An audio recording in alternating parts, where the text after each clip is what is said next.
Guys, I just literally set up and recorded for the last like 40 minutes and realized that I didn't hit record. So that's awesome. Go me. All right.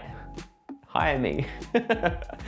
God damn. All right, welcome to my video on the FX6 broadcast breakdown. So looking at the rig, this is basically a version 2 of where it's at. I've done 3 gigs with this setup and I've changed it slightly. Let's kick it off with talking about what's on the FX6. So I ended up buying a SmallRig shoulder mount kit, which essentially came with the cage, the shoulder mount here with the pad, 2 arms, a handle, and the V-mount plate here at the back. I got the FX6 cage, which I really like. I really like the cage on it. A lot of people on YouTube have the tilter cage, but honestly, like when I watch their videos, I prefer the SmallRig one. So I'm glad that I went ahead and got that. I've got the SmallRig 99 watt hour battery. 99 watt hours is the most that we can travel with in Australia, and you're only allowed 2 of them with your carry-on. They give me the actual percentage on the back here. They've got 2 USB-C ports, they've got D-tap, they've got 12 volt and 8 volt out, and USB-A. So any kind of output that you would need, you get with these batteries. Super happy with the SmallRig ones, and you can quick charge them using USB-C, so you don't need the V-mount chargers. Moving on to the shotgun mic, I've got the Rode NTG 4 Plus. Audio quality from it is fantastic, can't complain, but the only con is how long it is. I would prefer it to be shorter, so if there is any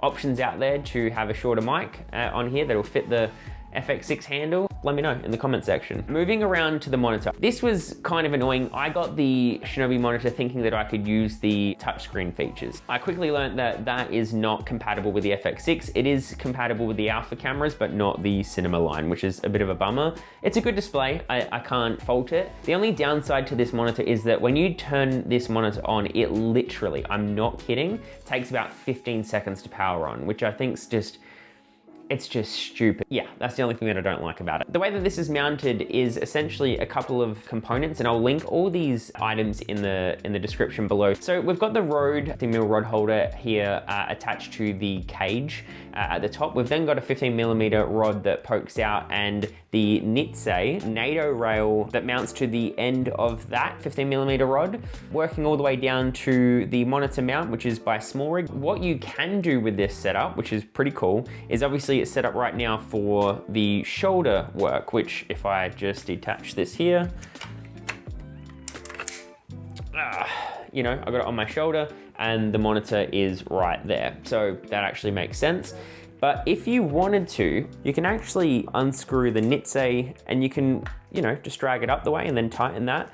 And you've got a completely different setup there with how or where that monitor sits. On the back here, we've got the right angle HDMI and a right angle USB-C with the cords wrapping around the lens all the way up here, wraps around the back of the handle onto a newer cord clamp. The original monitor, I didn't never really know where to put the original monitor because I don't really use it that much, but some of the sound guys and the runners need access to some of my settings every now and then, so I've essentially mounted it onto the back of the handle here so that they can actually adjust this and have a look at whatever they need to look at the time. Now, when I'm not doing the broadcast stuff and, you know, I'm off with the producer and we're doing stories of different races and different teams and whatnot, I ended up going ahead with the DJI mic. I wanted to use something that was wireless. You can actually buy this little, you know, adapter that sits on the hot shoe here for the DJI transmitter, the receiver, sorry, to sit in, and it makes your audio wireless. Now, the lens that I'm using for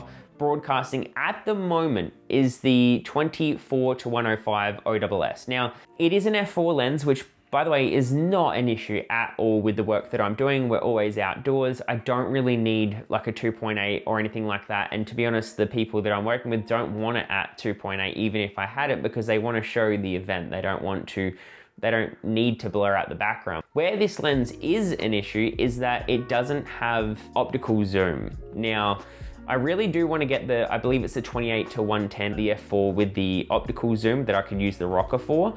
The only reason why I'm not going ahead with buying that lens at the moment is because of how old the lens is. And I feel like when the FX6 comes out with the version 2, they might update that lens with that camera. So I'm waiting it out. The issue that I do have with the 24-105 is that if I'm live on air, I can't adjust the zoom. I have set up the FX6 to allow me to have, I believe it's a 1.5 times zoom with the rocker here, which is a nice digital zoom in and out, and I've used that on multiple occasions to kind of get past that. But ideally, I am gonna want something with optical zoom, just because when you are doing broadcast stuff, you do want to be able to zoom in smoothly, especially if you're live on air. All right, moving on to the front here, the arms. Now, SmallRig gives you obviously 2 arms with the kit, and the arms are perfect. There's nothing wrong with them at all. They're very sturdy, they're built very well. The wooden handle they give you is fantastic. Now, the shape arm cost me around 750 Australian dollars. Now, do I think it's worth 750 Australian dollars? I don't know. I'll do a separate video on this piece of equipment in another video explaining my thoughts on it, but I don't know, $700 is pretty rich for what you get. This rig sits on the Manfrotto MVH502AH head, but that is my kit so far. I absolutely love this thing. I think obviously there are things that can be better. You know, if you've got any suggestions on how I can do that, please let me know by leaving a comment below. But other than that, that is the kit, and I look forward to making more videos about this rig in the future. Thanks for watching.